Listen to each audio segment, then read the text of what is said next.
I never thought my marriage would end because of a vaccination record.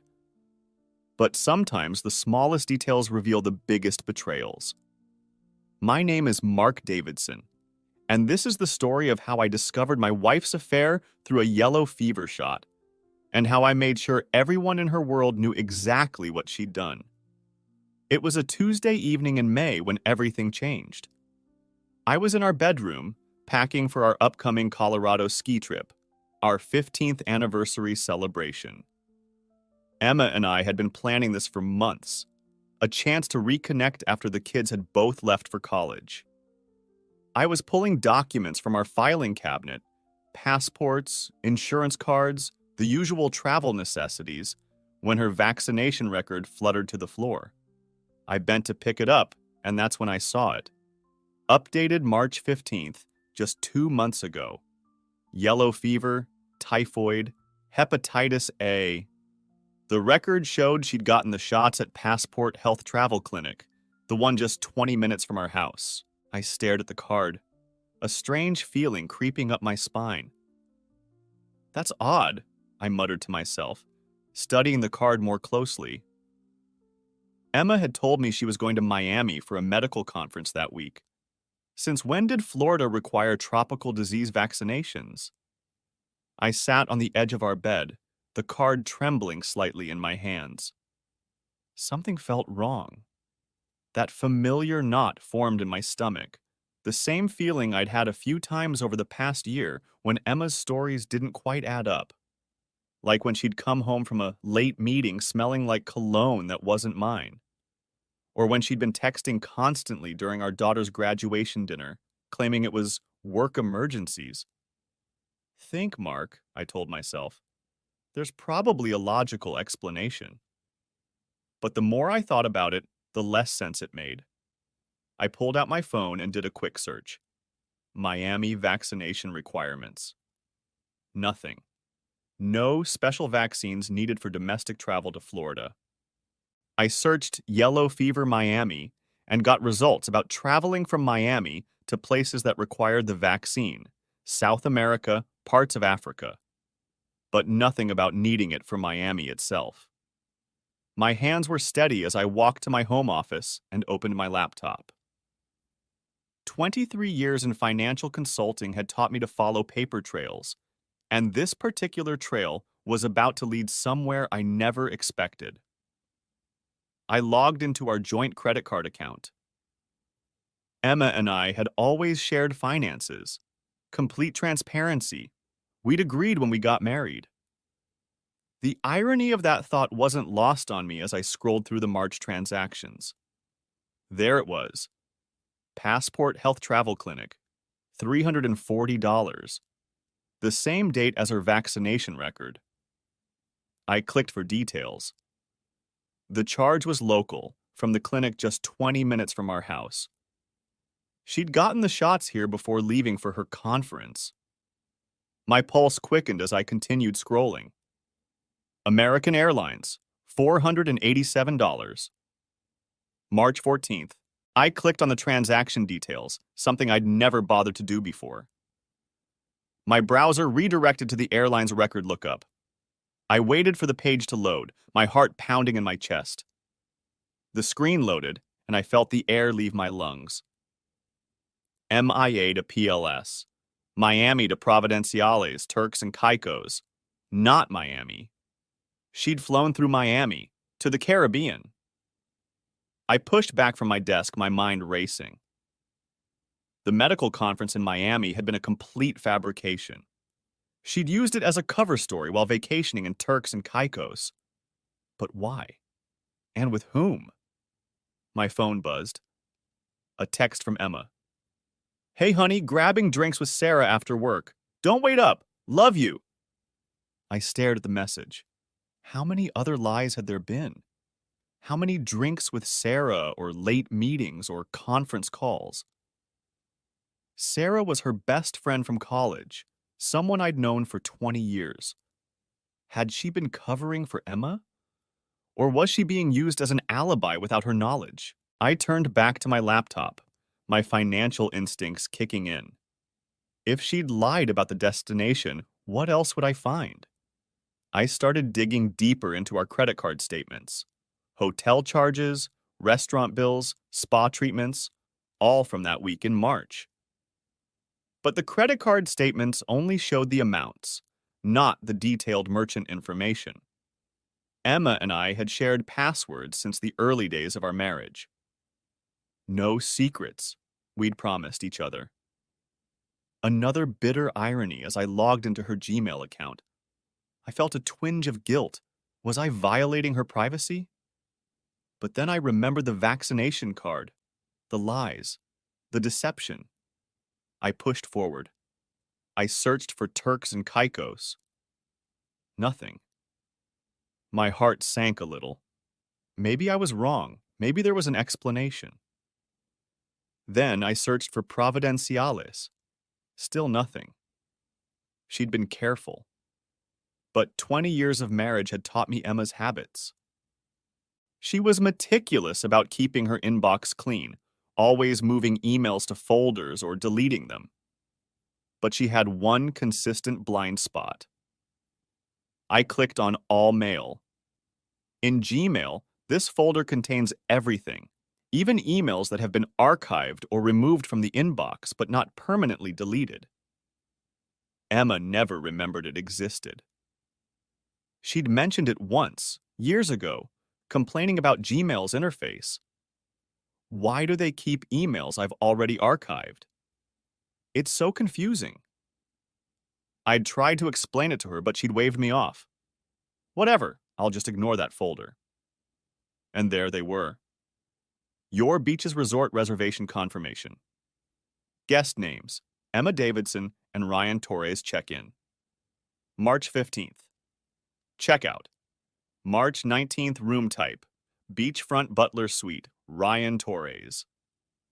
The name hit me like a physical blow. Her co-worker, the happily married father of 3 who'd been to our house for barbecues, whose wife Linda had become Emma's friend, who'd stood in my living room just last month toasting to faithful marriages and good friends. I remembered that toast clearly now, how Emma had looked away when he'd said it, how she'd quickly changed the subject. My hands were surprisingly steady as I took screenshots of everything. The reservation, the flight confirmations in both their names, the spa appointment for a couple's massage, the private dinner reservation on the beach, the activity bookings, sunset sailing, snorkeling for 2, a private photography session. 5 nights in paradise with another woman's husband while I stayed home, believing she was advancing her career. While I'd sent supportive texts about her big presentation and ordered flowers to be delivered to her hotel in Miami. Flowers she thanked me for, but had obviously never received. I dug deeper into the emails. There were more confirmations, all carefully archived but not deleted. Pre-trip planning emails between her and Ryan, discussing what to pack, what excursions to book. One email thread made my stomach turn. Ryan, can't wait for our getaway. Linda thinks I'm at the pharma conference in Seattle. Emma, Mark thinks I'm at the medical conference in Miami. Thank God for work conferences, right? Ryan, 5 days of just us. No kids, no spouses, no pretending. Emma, I bought that red dress you like, the one from your birthday dinner that you couldn't stop staring at. Ryan, the one that drove me crazy? This trip can't come fast enough. I had to stop reading. I remembered that birthday dinner. It had been at our house, a surprise party Emma had helped Linda organize for Ryan's 40th. I remembered the red dress, too. I'd complimented her on it, told her she looked beautiful. She'd seemed so happy that night, so alive. Now I knew why. I sat back in my chair, processing what I'd discovered. The betrayal was devastating, but the elaborateness of the deception was almost impressive. The vaccination story was genius. It provided a paper trail that seemed legitimate unless you looked too closely. Get vaccinated for a tropical location, but claim you're going somewhere domestic. Who would ever check? But I was checking now. I pulled up our phone records online. March 15th, 19 showed minimal communication between us. A few short texts from her. Conference going well. Session's running late. Miss you too. I cross-referenced the timestamps with the Turks and Caicos time zone. Her late-night conference session text had been sent at 2 p.m. Island time. Probably from a beach chair. One text particularly stung. Presentation went amazing. They loved it. Celebrating with the team tonight. Sent on March 17th. According to the resort bookings I'd found, that was the night of their private beach dinner. The more I dug, the more I found. Her Instagram had no posts from those dates. Unusual for Emma, who documented everything. But Instagram stories disappear after 24 hours. She'd thought she was being clever. I checked her tagged photos. Nothing from those dates. She'd been meticulous about her social media presence during the trip, but not meticulous enough about those emails. I needed more confirmation before I made any decisions. I picked up my phone and composed a text to Patricia Williams, Emma's boss. Hey Patricia, quick question. Where was Emma's conference last month? Need it for some expense reports I'm filing. The 3 dots appeared immediately. Patricia was always prompt, one of those executives who prided herself on instant communication. What conference? Emma took personal days March 14th, 19. Said it was a family emergency. Is everything okay? I stared at the screen. Personal days. Not even a work trip. She'd lied to her boss, too, which meant no expense reimbursement. They'd paid for this trip themselves. This wasn't some momentary lapse in judgment or a work trip that had gone too far. This was planned, premeditated deception. Everything's fine, I typed back. Just mixed up my dates. Thanks. I took a screenshot of the conversation. Evidence. My consultant brain was taking over, treating this like any other investigation. Document everything. Build an airtight case. Present findings. But first, I needed everything. 3 years ago, I'd set up automatic phone backups for both our devices. Emma had complained it slowed down her phone, but I'd insisted. What if you lose all your photos? She'd rolled her eyes, but agreed. The backups ran every night at 2 a.m., uploading to our shared cloud storage. The irony was choking me now as I accessed her March backup. The backup software was thorough. It captured everything: photos, messages, app data, even items that had been deleted from the device. Emma had been careful to remove evidence from her phone, but she'd forgotten about the backup running quietly in the background. Or more likely, she'd never really understood how it worked. Technology wasn't her strong suit. I'd always handled our digital life. I opened the photo folder for March 15th, 19. What I found took my breath away. Over 200 photos. Beach selfies with Ryan, his arm around her waist, her head on his shoulder, kissing. So much kissing. Sunset dinners where they gazed into each other's eyes.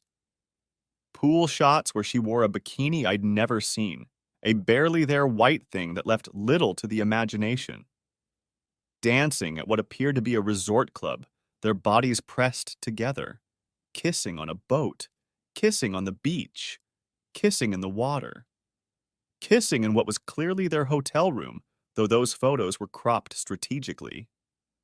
In one photo, I noticed she was wearing a ring on her right hand, something that looked like a promise ring or anniversary band. It wasn't anything I'd given her. I zoomed in.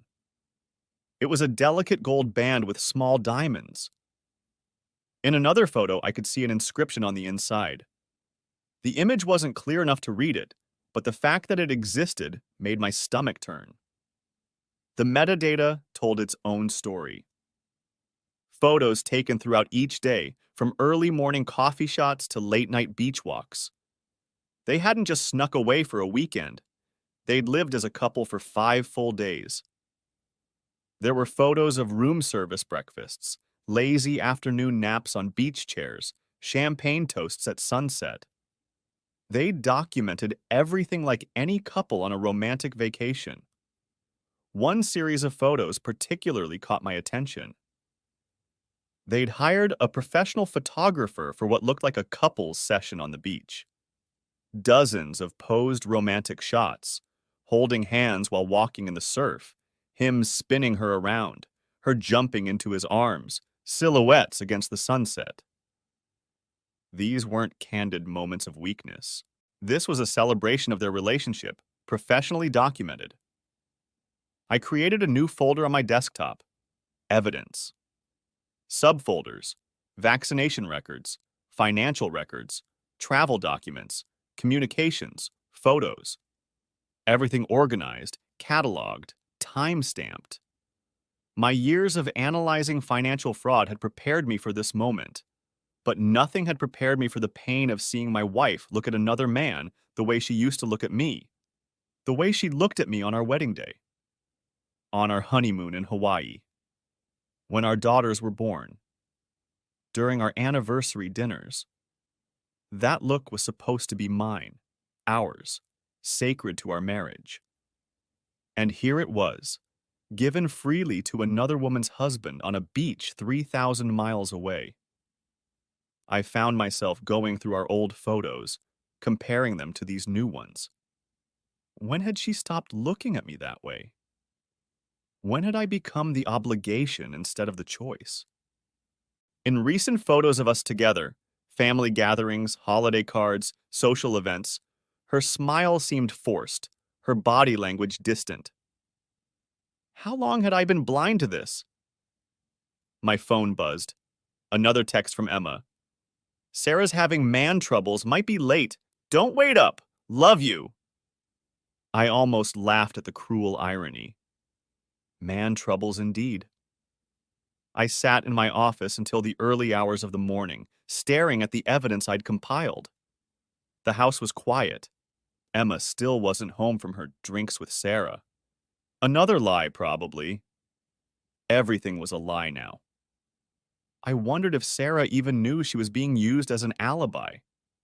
I thought about calling her, but what would I say? Hey, Sarah, is my wife actually with you or is she with her lover? No, I needed to think this through. What does a man do with information like this? Some would confront immediately, in the heat of anger. Others might try to work through it, seek counseling, attempt to salvage what remained. I'd seen both approaches in my professional life, dealing with clients who discovered financial infidelity. But this was beyond money. This was the complete destruction of trust, of the foundation of our life together. As I looked at those photos, at the joy in her face, the casual intimacy between them, the elaborate deception required to make it happen, I knew there was no salvaging this. The woman in those photos wasn't someone who'd made a mistake.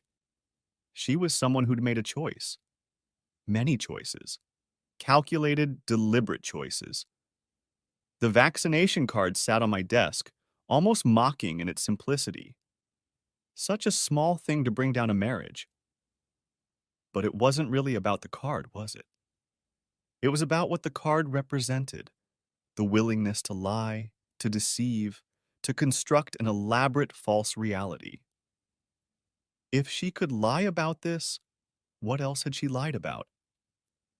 I thought about our daughters, Ashley and Megan, both away at college. They deserved to know the truth about why their parents' marriage was ending. I thought about our friends, our families, all the people who'd been part of our lives. Emma had involved them all in her deception, using them as alibis and cover stories. How many times had she said she was with Sarah when she was really with Ryan? How many work emergencies were actually romantic rendezvous? And then there was Linda Torres, Ryan's wife. She deserved to know.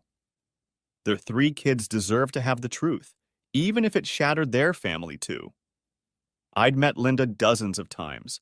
She was kind, funny, devoted to her family.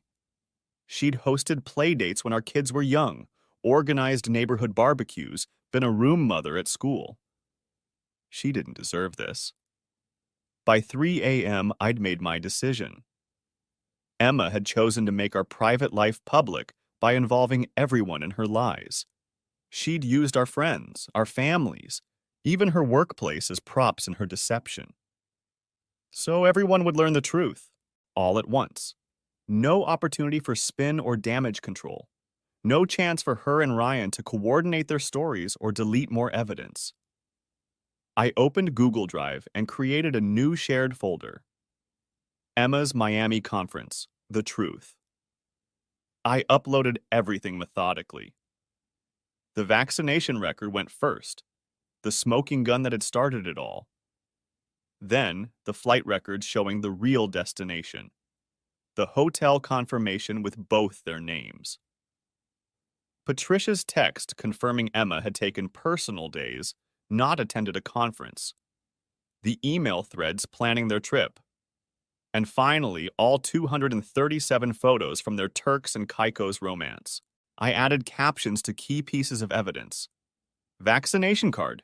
Yellow fever isn't required for Miami. Flight records. MIA to PLS.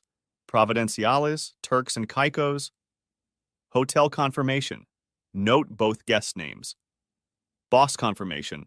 Personal days, not a conference. Photo 73. Note the ring on her right hand, not from me. Photos 134, 156, professional couples photography session. Email thread. Both admit to lying to spouses about conferences. Then I opened Emma's contacts on our shared family computer. She had them synced across all devices. I selected all. Every family member, every friend, every coworker, her book club, her gym buddies, the neighborhood Facebook group moderators, her college friends, the parents from when our kids were in school, everyone. 247 contacts in total. I composed the email. Subject: Emma's Miami Conference. The truth. Many of you know Emma recently attended a medical conference in Miami. I discovered today this was a lie.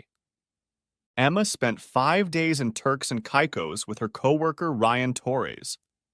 The linked folder contains her vaccination record. Yellow fever is not required for Miami. Real flight records showing the Caribbean destination hotel confirmation with both their names. Confirmation from her boss that she took personal days email threads where they planned their deception. Over 200 photos they took and deleted, showing their real activities. I'm sharing this because many of you were unknowingly made complicit in this deception through alibis and cover stories. You deserve the truth. Mark. My finger hovered over the send button. Once this was done, there was no taking it back. But hadn't Emma already destroyed our marriage? I was just making sure everyone knew how. I thought about adding more to the email, explaining my pain, my shock, my devastation. But the evidence spoke for itself. Let them draw their own conclusions. I hit send at 3:47 a.m. By 3:52 a.m., my phone was vibrating constantly. The first call was from Emma. I declined, then Ryan. Declined. Then a number I didn't recognize, probably Linda Torres. I let it go to voicemail. The texts started flooding in. From Emma's sister Beth. OMG, Mark, is this real?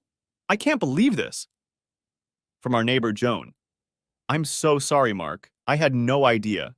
She told me she was at a conference too. From Emma's coworker Brad.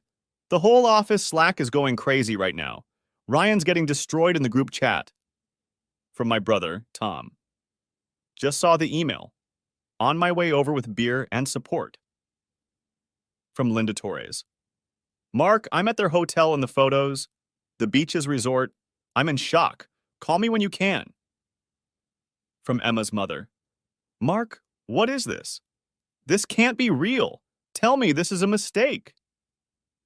From Ryan's brother. You've destroyed my family. Was this necessary? I turned my phone to silent and went to the kitchen to make coffee. It was going to be a long day. The sun was just starting to rise, painting the sky in shades of pink and orange. It looked like the sunset photos from their trip, and I had to turn away. By 4:15 a.m., Emma's car screeched into the driveway. She must have been driving when the notification started hitting her phone. She burst through the door, still in her clothes from the night before. Her face was a mixture of rage and panic, her carefully styled hair now disheveled, her makeup smeared. "What did you do?" she screamed, her phone clutched in her hand, notifications still pouring in. I sat calmly at the kitchen table, laptop open to the photo backup. I shared your vacation photos. Beautiful resort. Great weather for March. You sent them to everyone. My grandmother, my boss, the kid who mows our lawn, our daughter's friend's parents. Everyone deserves to know why you needed a yellow fever vaccine from Miami, I said, my voice steadier than I felt. Very responsible, by the way. Safety first. Mark, please let me explain. Explain what exactly? The vaccination card? The real flight records? Or should we start with Patricia confirming you lied about the conference? By the way, that's timesheet fraud if you claimed any expenses. Her phone rang. In her panic, she answered on speaker. Emma! Ryan's voice, high with panic. My wife saw everything! She's at my office with a baseball bat. Security is trying to... Because you got vaccinated for yellow fever, Ryan, I called out. Miami doesn't have yellow fever. Your planning sucked. Mark, bro, this is between you and 247 of our closest contacts now, bro, including your wife, who seems upset about photo 147, where Emma's sitting on your lap, and photo 73, where she's wearing jewelry you gave her. Emma hung up. Her boss was calling. She declined. Then it rang again immediately. Answer it, I said calmly. Patricia doesn't like being ignored. With shaking hands, Emma answered. Patricia, Don't come to the office. Patricia's voice was ice cold. Security has been instructed to escort you out if you appear. HR will contact you about retrieving your belongings. Your key card has been deactivated. Patricia, please. Can we discuss? You lied about a family emergency to vacation with a coworker. That's gross misconduct. The photos just make it worse. Ryan is also terminated. Don't contact anyone from the company. The line went dead. I'm going to get fired, Emma whispered, the reality starting to sink in. Already did, I corrected. And considering Ryan works at the same company, they'll probably... Her phone rang again. Ryan calling. She answered. They fired me. His voice was panicked. 15 years at this company, and they fired me over email. My wife has locked me out. She's posting the photos on Facebook. Emma, what do we do? I don't know. Emma was crying now. Mark sent everything to everyone. My family, my friends, everyone knows. We need to coordinate our response, Ryan said. Maybe we can... I grabbed the phone. There's no coordinating anything, Ryan. It's all out there. The emails where you planned it, the photos you thought you deleted, the vaccination records. Everyone knows exactly what you did and how you did it. You vindictive... I hung up and tossed the phone back to Emma. By the way, photo 194, you're wearing your grandmother's necklace, the one she gave you for our wedding. Your dad already texted me about that. He's particularly upset about that detail. Emma's phone was going off constantly. Calls, texts, Facebook notifications, Instagram tags, emails. The digital avalanche of her own making.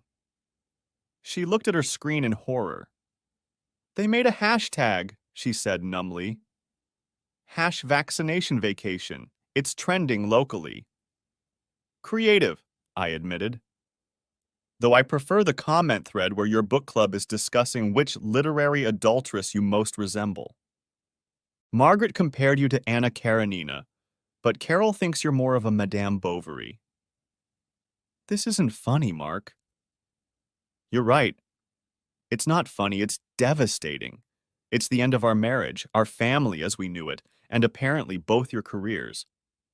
But if I don't find some dark humor in this, I might just fall apart. So yes, I'm going to appreciate the literary analysis of your affair. A car pulled up outside.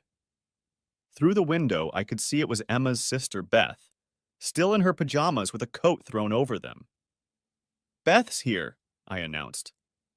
Probably to pick you up. I had the locks changed an hour ago. What? You can't lock me out. This is my house, too. Actually, I said, pulling out a folder I'd prepared.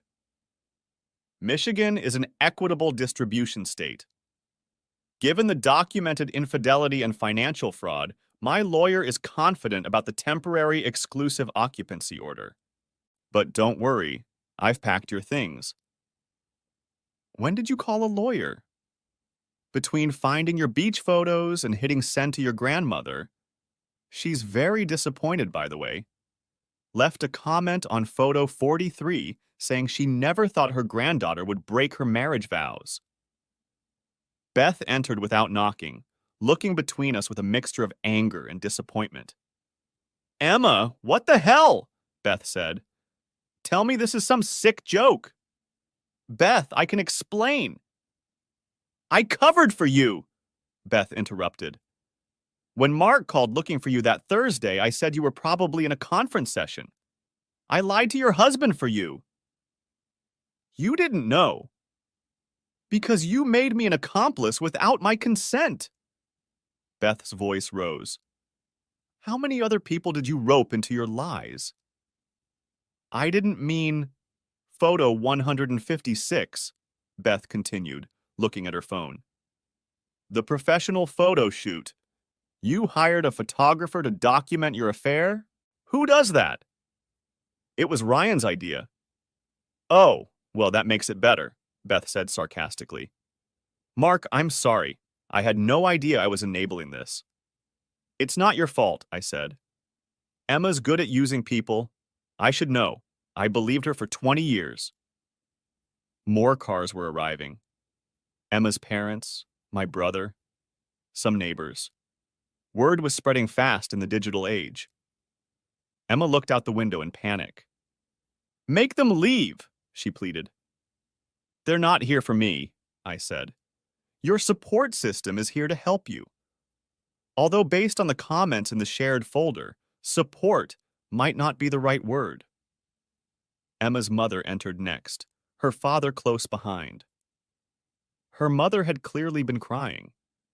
Her father's face was stone. 37 years, her mother said quietly. We've been married 37 years. Never once did your father pull something like this. We raised you better. Mom, please. Photo 194, her father interrupted, his voice cold. You're wearing your grandmother's necklace, the one she gave you for your wedding. You wore our family heirloom to your affair. I wanted something special. Something special? Her father's voice cracked. That necklace has been in our family for 4 generations. It was blessed by your great-grandmother, and you wore it while betraying your vows. Emma's phone rang again. She looked at the screen. It's HR. Better answer, I suggested. Might be important. She put it on speaker without thinking, her hands shaking too much to hold it to her ear. Miss Davidson? This is Janet from Human Resources. We need you to come in immediately to collect your personal belongings and return company property. Security will meet you in the parking lot. Do not attempt to enter the building. Janet, please, can we discuss? Additionally, we're conducting a full audit of your expense reports for the past 2 years. Initial findings suggest you may have expensed portions of your personal trip. We'll be in touch about reimbursement and potential legal action. Legal action? Emma's voice was barely a whisper. Fraud over $500 is a felony, Miss Davidson. The flights you expensed for your Miami conference totaled $487. That's just under the limit, but if we find other instances... The line went dead. Tell me you didn't expense the trip, I said. Her silence was answer enough. Emma, I sighed. Tell me you didn't commit fraud on top of adultery. Just the flights, she whispered. I said it was for the conference. That's a felony, her father said, his business background showing. Expense fraud. They could press charges. They won't, Emma said desperately. Right? They wouldn't actually... Depend on what else they find, I said. How many other conferences did you attend, Emma? Again, silence. Oh my God, Beth muttered. This wasn't the first time? Emma's phone buzzed with a text. She looked at it and paled even further. Linda Torres, she said. She says she's filing for alienation of affection. She's suing me. North Carolina is one of the few states that still has that law, I said. Lucky for her, that's where Ryan's from. She can file there. Those cases can result in significant damages. You knew? Emma accused. You knew she could sue me? I researched everything while you were at drinks with Sarah, I said. Due diligence. Always important. By noon, the situation had gone fully viral within our social circle. The shared folder had been accessed over 500 times. Screenshots were being shared on Facebook, Twitter, and Instagram.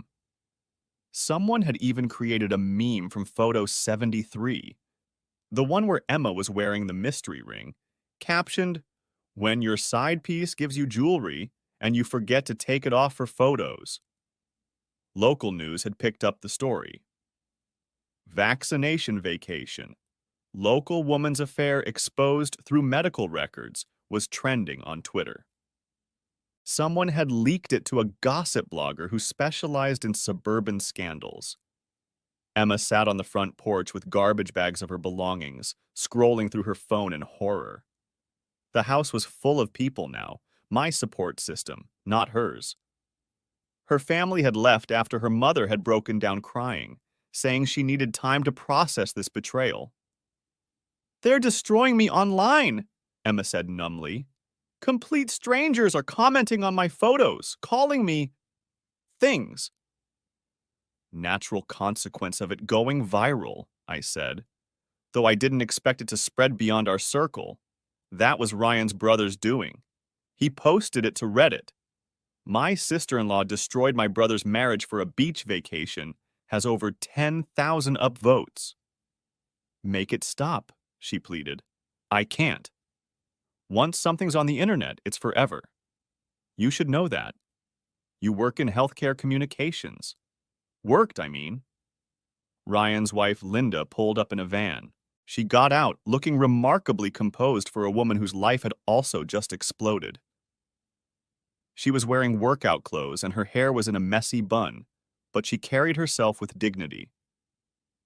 Emma, she said calmly, I wanted to thank you. Emma looked up, confused. For the photos, Linda continued. My lawyer says they're incredibly helpful, especially the ones where Ryan's wearing his wedding ring while holding your hand. Shows clear disregard for the marriage. Very helpful for alimony calculations. Linda, I never meant Photo 89, Linda interrupted. You're wearing the earrings I helped him pick out for your birthday. I spent hours helping him choose something you'd love. He told me they were for me, but they didn't match anything I wear. Now I know why. She turned to me. Mark, I'm sorry you're going through this too. But thank you for sending everything. Ryan's been deleting texts and emails for months. I knew something was wrong, but could never prove it. The vaccination card was the key, I said. Once I saw that, everything else unraveled. Linda laughed bitterly. Yellow fever for Miami. Even my 12-year-old knew that didn't make sense. He's the one who pointed it out when I showed him. Mom, we learned about yellow fever in geography. That's for Africa and South America, not Florida. Your kids saw? Emma gasped. Everyone saw, Linda said coldly. That's what happens when you send something to 247 people. It spreads. My kids' friends saw it. Their parents, their teachers, everyone.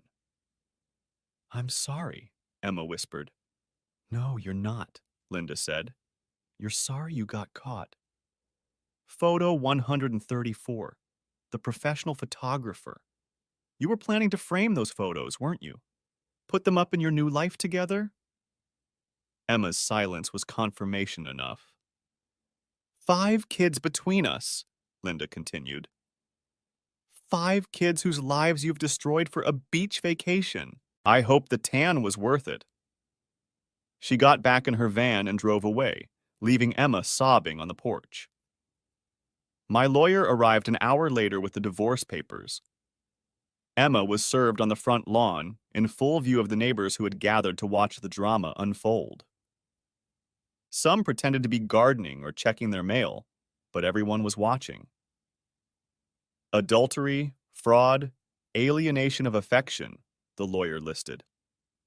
This is one of the most clear-cut cases I've seen. The vaccination card alone is brilliant, shows clear premeditation. Please, Emma begged. Can we do this inside? You're not allowed inside, I reminded her. Temporary restraining order, remember? She signed the papers with shaking hands, mascara running down her cheeks. The lawyer took photos of the signing. Documentation, he explained. By evening, Emma's life had completely imploded. Fired from her job, locked out of her house, served with divorce papers, facing a potential fraud investigation, being sued by Linda Torres, viral social media infamy. Her family barely speaking to her, all because she needed a yellow fever vaccine for her affair. My daughters had both called by then. Ashley, our eldest, was surprisingly calm. Dad, I saw everything. The whole campus is talking about it. Someone recognized Mom's name and connected it to me. I'm sorry, sweetheart. I didn't mean for it to affect you at school. It's okay, she said. Better to know the truth. My roommate's parents went through something similar, but her dad tried to hide it. The secrets and lies dragged on for years. At least this way, it's all out there. You're not angry with me? For what? Telling the truth? Mom's the one who cheated. Mom's the one who lied. You just exposed it. Though next time, maybe don't CC the entire contact list? Next time? I laughed despite everything. There won't be a next time. Good, because my dad exposed my mom's affair to everyone she knows is a hard story to top at therapy. Megan, our younger daughter, was more emotional but equally supportive. I can't believe Mom would do this, she cried over the phone. With Ryan Torres. I used to babysit his kids. I know, honey, it's a lot to process. Is it true she wore Grandma's necklace? Yes. That's somehow the worst part. That necklace is supposed to be mine someday. Now it's tainted. We'll clean it, I promised. Spiritually and physically, it's still your family heirloom. Dad, thank you for telling us the truth, even though it hurts. As night fell, I sat in my quiet house, truly quiet for the first time in years. No lies humming in the background, no deceptions buzzing like white noise, just truth and silence. My phone had finally stopped buzzing with new messages. The initial shock had worn off, and people were processing the information. The shared folder had been viewed over 1,000 times. Screenshots were everywhere. The story had taken on a life of its own. I pulled up the folder one more time, looking at the evidence I'd compiled. It seemed like days ago, not hours, that I'd found that vaccination card.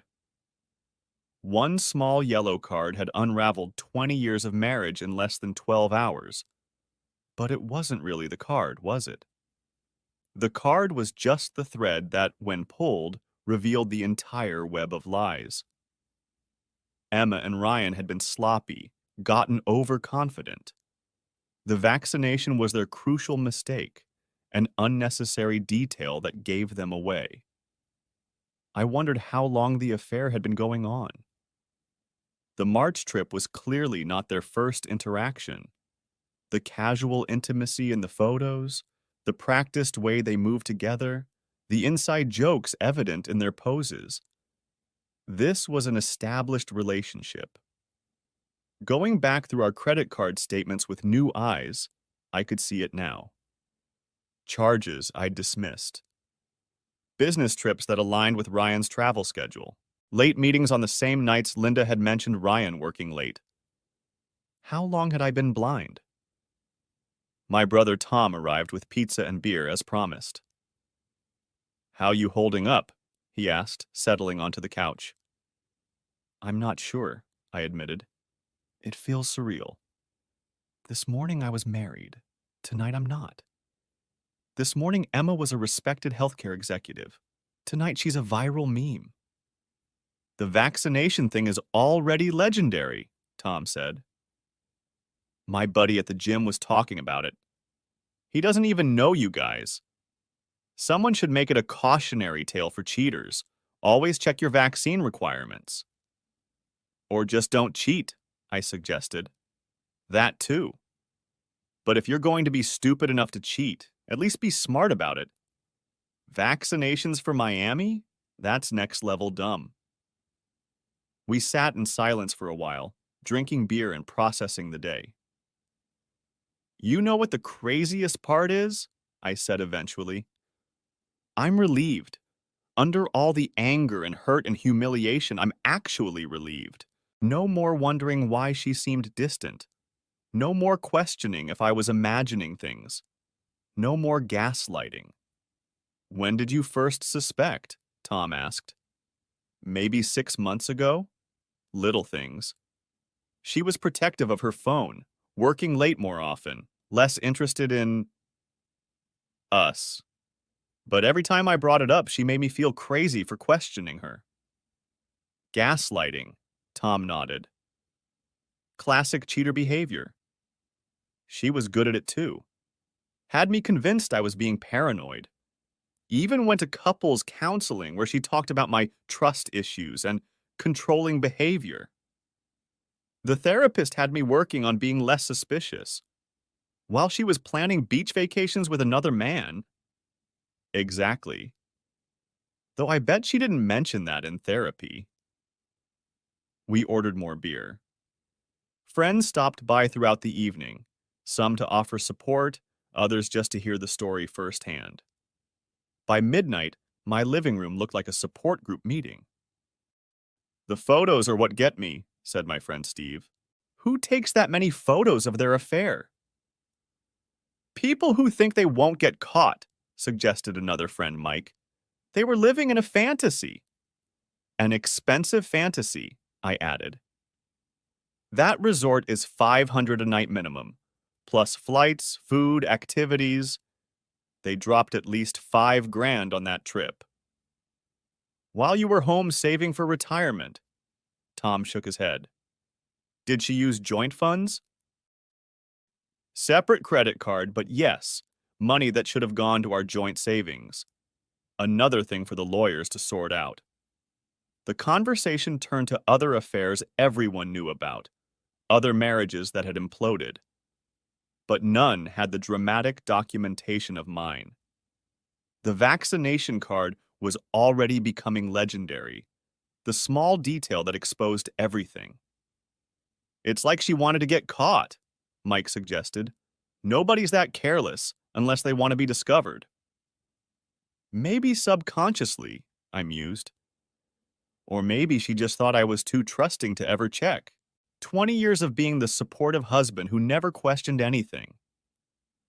Until you did, Steve raised his beer. To Mark, who finally questioned something. To the yellow fever vaccine, Tom added, the real MVP of this story. To the truth, I concluded. However it comes out. We clinked bottles, a strange toast to the end of my marriage, but it felt right somehow. Better to celebrate the truth than mourn a lie. By 2 a.m., everyone had left except Tom, who was crashing in the guest room. I sat alone in my bedroom, our bedroom, though it was just mine now.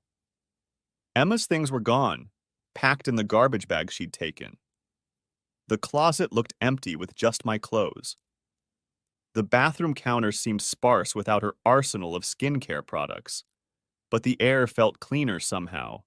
No secrets hiding in the corners, no lies lurking under the bed, just space and truth and the possibility of something better. I pulled out my laptop one more time, checking the shared folder. The comments section had become a support group of sorts. Other betrayed spouses sharing their stories, friends offering help, even strangers expressing sympathy and outrage. One comment stood out from a username I didn't recognize. This happened to me 5 years ago. Wish I'd had the courage to expose it all like this. The lies and secrecy ate me alive for years. You did the right thing. The truth hurts, but secrets kill. I closed the laptop and lay back on the bed. Tomorrow would bring lawyers and logistics and the messy business of untangling 20 years of shared life. But tonight, for the first time in months, maybe years, I could sleep without wondering where my wife really was and who she was really with. The yellow vaccination card sat on my nightstand, a simple document that had changed everything. Tomorrow I'd throw it away. Its purpose served. But tonight, it was a reminder that sometimes the smallest details reveal the biggest truths. And sometimes that's exactly what needs to happen. 6 months later, the dust had finally settled. The divorce was finalized with Emma getting far less than she'd hoped, given the documented infidelity and fraud. She'd been ordered to pay back the company for falsified expenses. Linda Torres had won her alienation of affection suit, resulting in a substantial judgment against Emma. Ryan Torres had moved out of state, his reputation in shambles. The pharmaceutical industry was surprisingly small, and word of the vaccination vacation had spread. Last I heard, he was working construction in Nevada. Emma had found work at a small clinic 3 towns over, making 1/3 of her previous salary.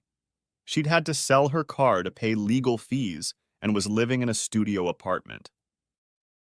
The fall from successful executive to cautionary tale had been swift and complete. The girls had adjusted, as kids do. They maintained a relationship with their mother, though it was strained. Ashley told me Emma had started therapy, was working on herself. I hoped it was true, for the girls' sake if nothing else.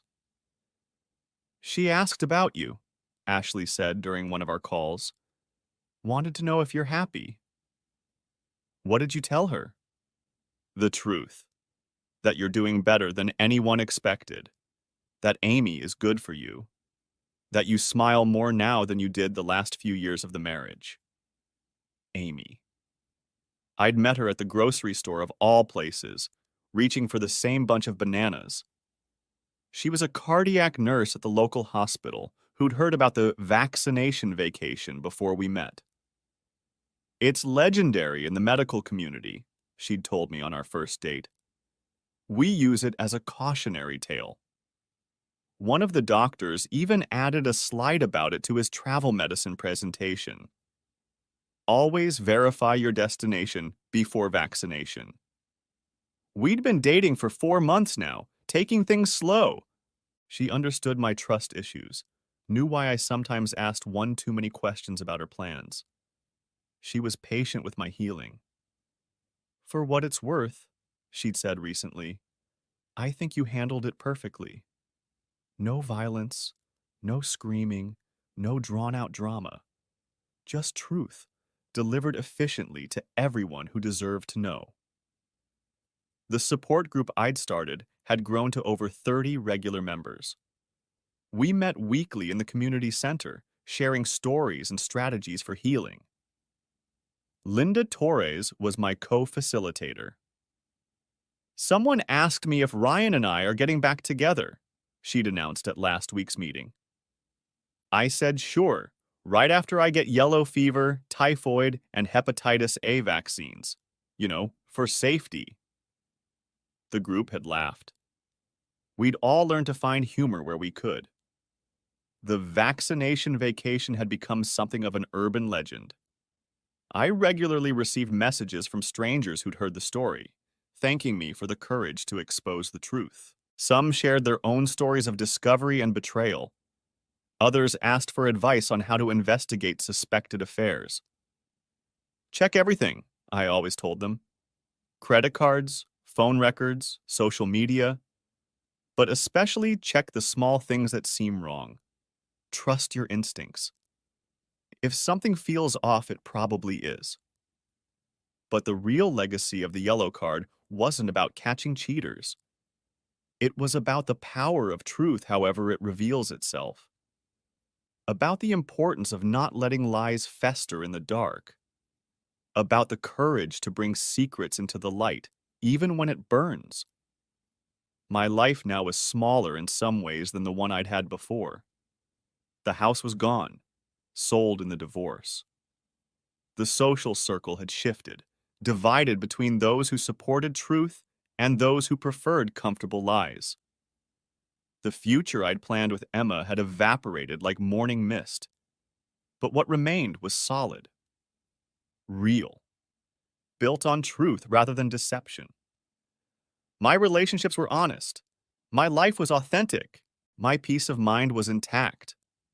And it all started with a vaccination card that fell to the floor on a Tuesday evening in May. Sometimes I wondered what would have happened if Emma had been smarter about her affair. If she'd paid cash for the vaccines, deleted the email confirmations properly, been more careful with the photos. Would I have ever known? Would we still be living that lie? But she wasn't careful. Maybe, deep down, she wanted to be caught. Maybe the weight of the deception was too heavy. Maybe she was just arrogant, believing I'd never look closely enough to see the truth. Whatever the reason, I was grateful for that yellow fever vaccine. It saved me from a life of unknowing betrayal. It forced a reckoning that needed to happen. It taught me to trust my instincts and pay attention to details. Most importantly, it taught me that the truth, however painful, is the foundation of any life worth living. The vaccination card itself was long gone, thrown away with other remnants of my former life. But its lesson remained. Sometimes the smallest details reveal the biggest deceptions. Sometimes a simple medical document can unravel 20 years of lies. Sometimes yellow fever is exactly what you need to cure a diseased marriage. And sometimes, just sometimes, getting caught is the best thing that can happen to everyone involved. Because now, 2 years later, we were all living in truth. Emma in her studio apartment, hopefully growing and learning. Ryan in his exile, presumably reflecting on his choices. Linda in her new life, free from deception. The kids understanding that actions have consequences. And me in a smaller but happier life with a woman who actually goes where she says she's going. No tropical vaccinations required.